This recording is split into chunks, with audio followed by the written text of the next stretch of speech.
whichever one it is for you. I hope that you're doing well. So today we are breaking into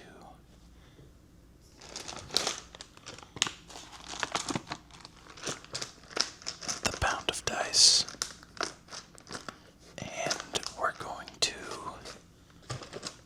get them all sorted into our little nifty dice bag. So I'm looking forward to seeing what all different dice we have, how many of each we have. So let me get them poured out real quick.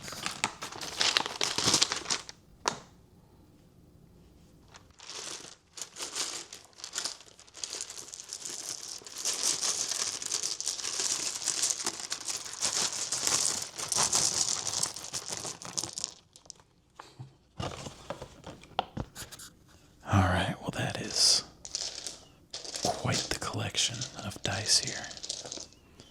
And let's see if any kind of pop out to us. Let me see here. So I'm seeing, wow, I saw another one somewhere. Oh, two of them.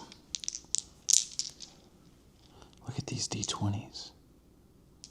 They're all kind of, remind me of stone, like they're stone dice. They kind of remind me of my bracelet. Kind of tiger eye-ish.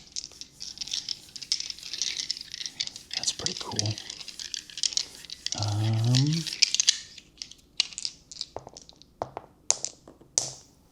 Let's see. So we got those.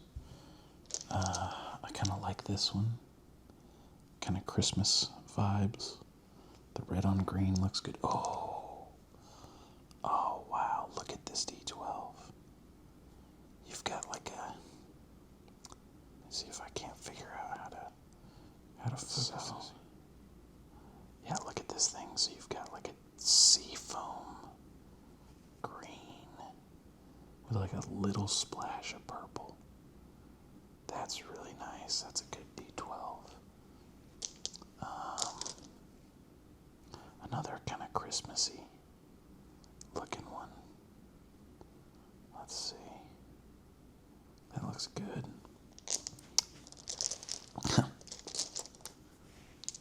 Look at these. These remind me of Post-it notes or Yellow Pages or something.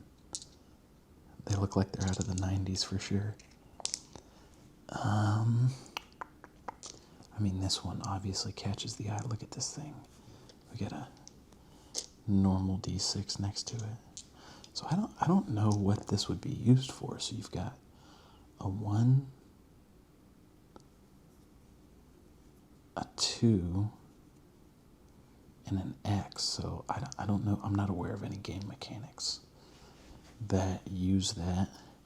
Here's that green D20 I was hoping to get in my full set. That's a good looking D20.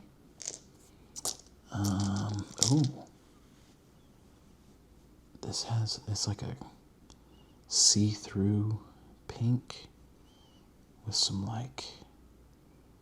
gold in the middle. It's kind of nice. Let's see. Anything else sticking out to us? I don't know. If there's any dice that caught your eye and I didn't point it out, let me know. So what I think I'm going to do here is probably just jabber a little bit. And I'm going to sort all these dice, put all the D20s over here, the D10s right here. And then we'll, at the end, get them put into this bag. And I want to test and see, if I shake the bag around, are they going to fall out of their respective pockets? You know what I mean? So, probably start with the D20s. So how I got into D&D, it was like right out of high school, and my buddy Cooper,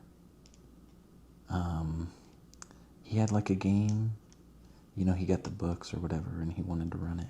I can't remember if Jared got it first or Cooper, but I know the first time I played was at Cooper's house, and he was running it. Or maybe it was Jared. I'm getting old. My memory's kind of not what it used to be, but I remember the moment that I fell in love with the game was we were playing based on whoever got the kill, got the XP, and the rogue in the party was stealing everybody's, he was stealing all the kills so he could get all the XP. And we ran into a fight, and he hid in a sarcophagus because the lid was off. And I remember one of my friends was like, no, you need to fight. And I was like, let him do it. And we got done with the fight, and like before he could get out, I told the DM, I said, I want to make a strength check to put the lid back on the sarcophagus. And it didn't work. I failed the strength check. But in that moment, I realized, like, you truly can do anything in D&D. And so that was like the moment I really fell in love with the game. I think that was like a 2-shot, like, it was probably like a starter set. Campaign, and we ran through it in like 2 sessions. And then after that, we hung out at my buddy Jared's house, and we would just play as often as we could, get pizza, stay up. There would be times, like where we would go on during summer, like week-long just stringers of play D&D all day, fall asleep, wake up, play more D&D. I think that's all the D20s. Let me scan through here real quick. I think that's all the D20s. So we've got the D20s here.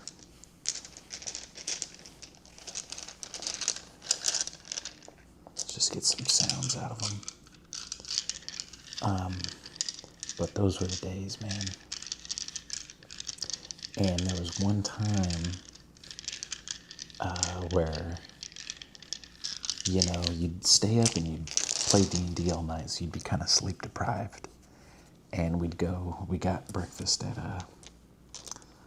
I can't remember the name of the place, but we started talking about making a custom D&D table. I'm going to start doing the D12, starting with the 90s. And for the next week, we would, me, Jared, and Tim started working on this custom D&D table. I'll see, it's still in Jared's living room as his living room table, so the thing was sturdy. I'll see if Jared can send me a picture, and I'll put it up on screen here for you. But, we ended up making a custom D&D table. That's when I really got into my other hobby that I really enjoy is woodworking. And I don't know, man, that just set us off on a course where 2, 4, 6, 7. Yeah, we got this bad boy here again. Nice.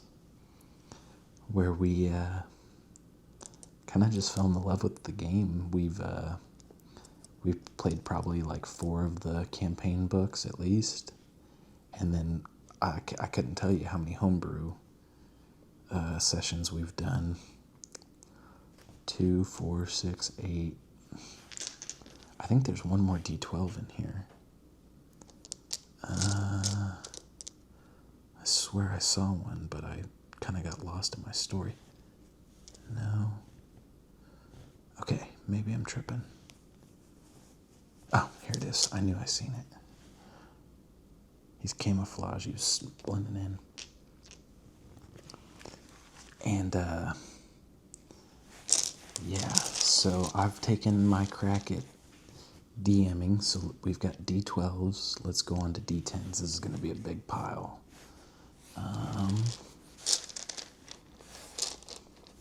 So we'll start putting them up here. Me as a DM, I tend to be a bit more loose with the rules. I don't really prep. You know, I'm more of an improv, like, oh, you guys want to do this? Sure, go for it. Definitely high magic, you know. I throw loot around like it's candy. And then I'd say Jared is probably the better DM for like planning and, you know, laying out like a story. Whereas I'm more just like sandboxy. But no, we've had some good times for sure. Golly, there are so many D10s.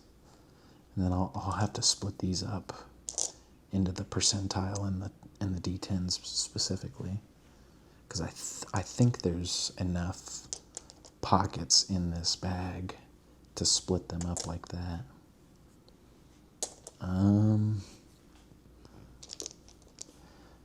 But yeah, and then, you know, Critical Role came out, and that breathed like a whole another life into it. I got addicted to Critical Role for a while.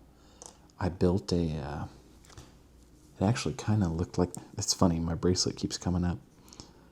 I built a dice box where I had zebra wood and leopard wood on opposing sides, and I called it like Hunter and Hunted. But I built that dice box, and I got, well, Jared did it for me because I was sick and I couldn't go, but Liam O'Brien signed my dice box with like that little dagga dagga dagga on the bottom. And so that was like a cool little piece. I'll see if I can't, I think I might have a picture of that as well. I'll have to try and find it somewhere. I ended up selling my truck, and I had left that dice box in there, so that was a brutal loss. It'd be nice to have right now because I'm just rolling on my mouse pad. Let's see, is that all the D10s? I got more here.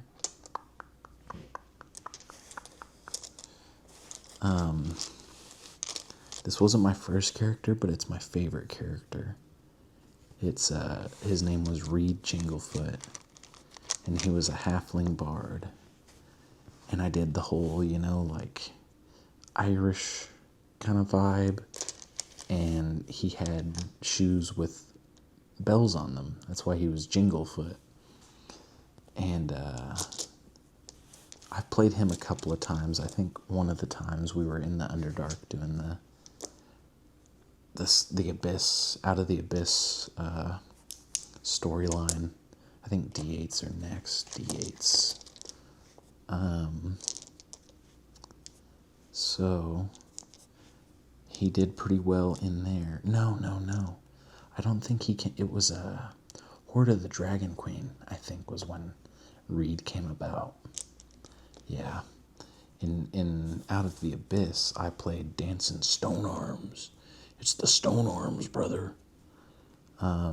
He was an Eldritch Knight, I believe. I want to say he was an Eldritch Knight dwarf.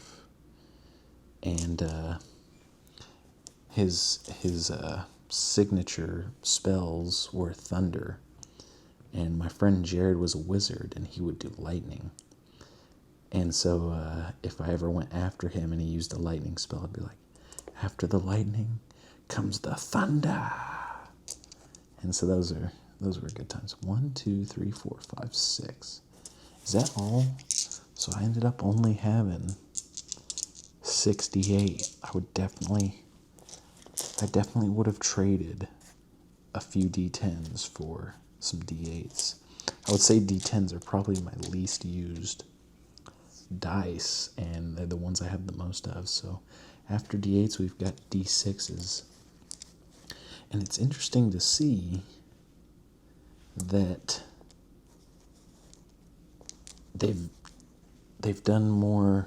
Let me run out of space here.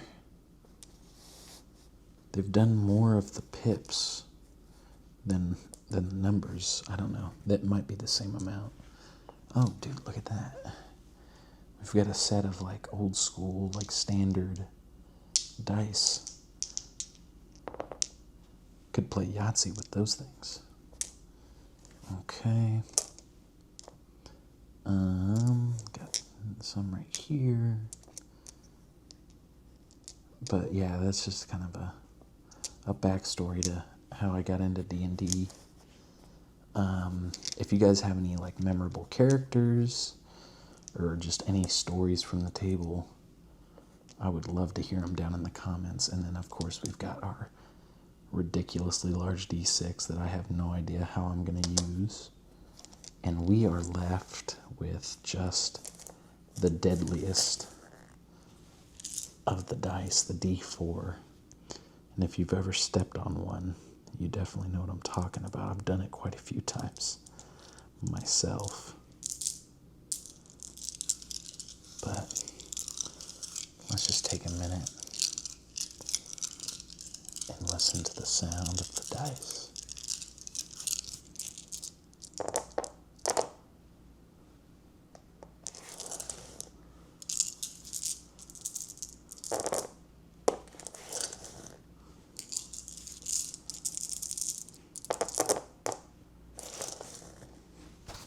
Here, let me get y'all a little closer.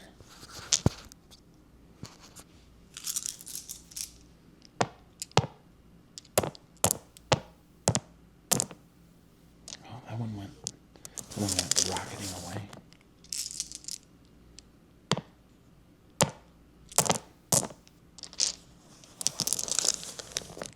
Alright, so we got D4 as well. We got a couple of neon pink D20s. Let's roll with advantage here, see what we get. Even with advantage, we're not rolling great. So that's a 9. And an 18. Nat 20. Let's see if we can get this bad boy to 20 again. Nat 20, baby. It looks kind of weird on the camera. The camera's not directly above it.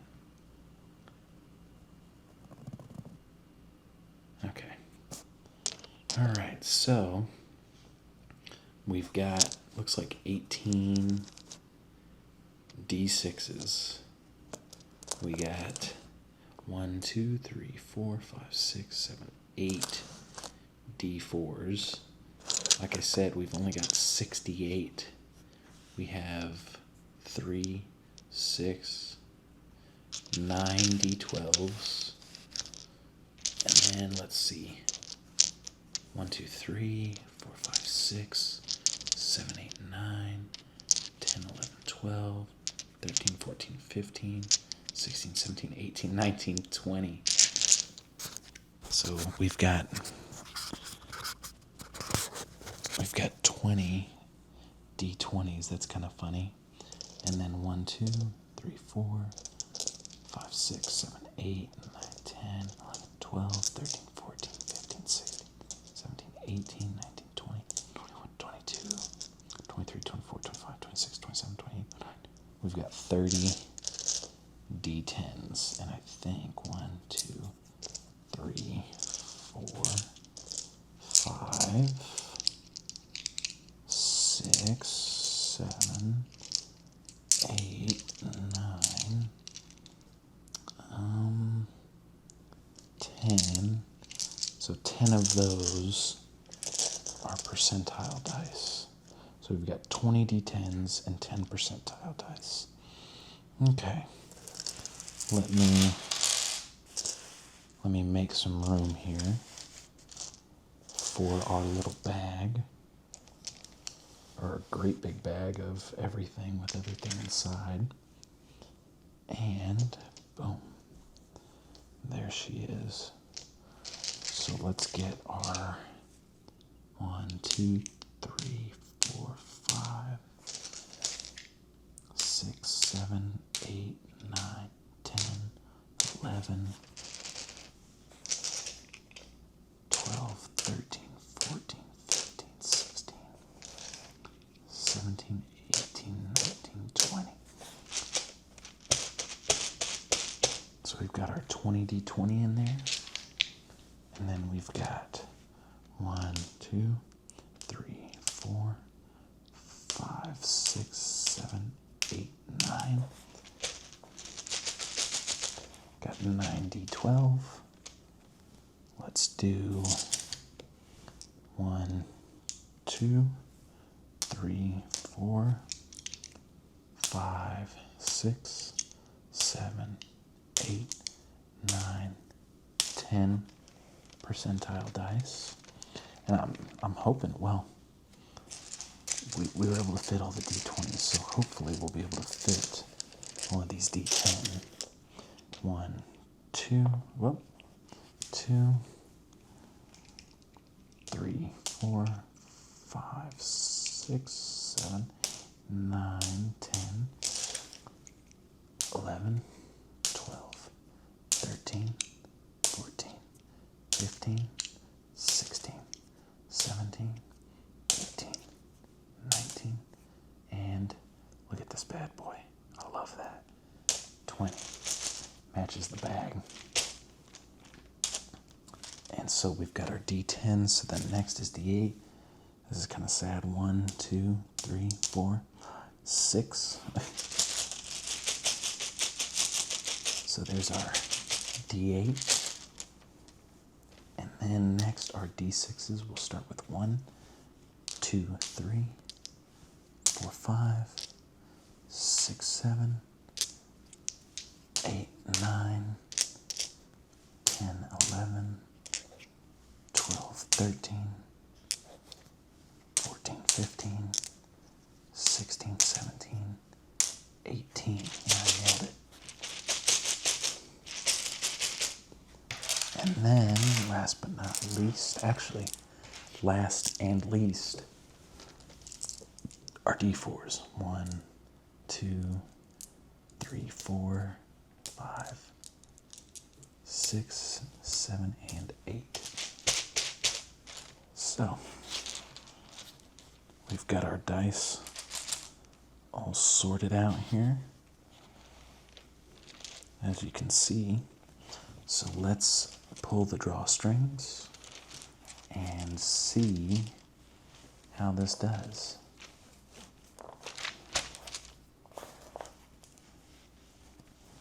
Okay. Seal it up a little bit. Oops. And so we have our dice bag. Now let's roll it around a little bit. Turn it upside down. Rattle it around a little bit.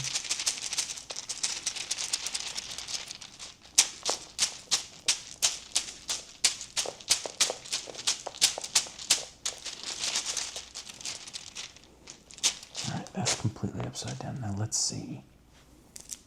Did our dice stay in place? And it is looking like they did. I am not seeing any dice out of place here. Let's see, the D6 is all D6s, those D4. Yeah, no, so that, whenever it seals up, it like kind of forces it closed. Whoops. Forces it closed like that. So shout out to, I can't remember the name of the company, but great design you have here. That is awesome. That is really, really cool. I used to just use like a whiskey bag. All right. And I also think, there you are, adventurer. I'll back a coin for you. I think that could definitely be used as a prop as well. So, thank you guys for stopping in and listening to me ramble about my history with D&D. If you like this video, leave a thumbs up. If you're new around here, please go ahead and subscribe. And you guys enjoy the rest of your evening. All right.